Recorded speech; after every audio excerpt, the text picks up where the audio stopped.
মহান আল্লাহ বলেন, যা আপনি পাননি তার জন্য দুঃখ করবেন না, আর যা আপনাকে দেওয়া হয়েছে তার জন্য ফুর্তি করবেন না।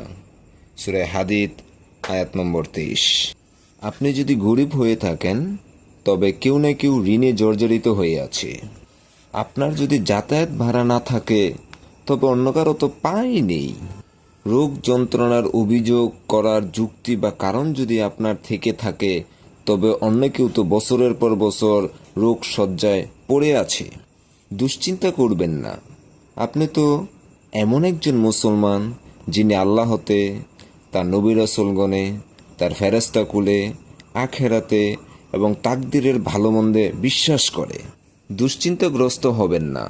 যদি হন তবে আপনি আপনার মন মানসিকতার ক্ষতি করবেন এবং আপনার ঘুম বিনষ্ট করবেন। নির্ভরযোগ্য এক হাদিসে বর্ণিত আছে যে রাসূল সাল্লাল্লাহু আলাইহি ওয়াসাল্লাম বলেছেন, নিশ্চয়ই এক বান্দা গুনাহ করে বলল, হে আল্লাহ, আমার পাপ ক্ষমা করে দিন, কেননা আপনি ছাড়া কেউ পাপ মার্জনা করতে পারবে না।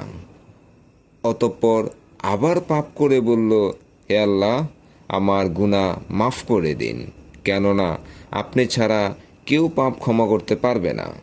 এরপর আবার গুনাহ করে বলল, হে আল্লাহ, আমার পাপ ক্ষমা করে দিন, কারণ আপনি ব্যতীত কেউ গুনাহ মাফ করতে পারবে না। অতঃপর মহান আল্লাহ বলেন, আমার বান্দা জানে যে তার একজন প্রভু আছে, যিনি কাউকে পাপের কারণে পাকড়াও করবেন এবং কাউকে ক্ষমা করে দেবেন। অতএব আমার বান্দা যা ইচ্ছা করুক, অর্থাৎ এইভাবে গুনাহ হয়ে গেলে তওবা করতে থাকে এবং যতক্ষণ পর্যন্ত সে অনুতপ্ত হতে থাকবে, অনুশোচনা ও তওবা করতে থাকবে, ততক্ষণ পর্যন্ত আমি তাকে ক্ষমা করতে থাকব।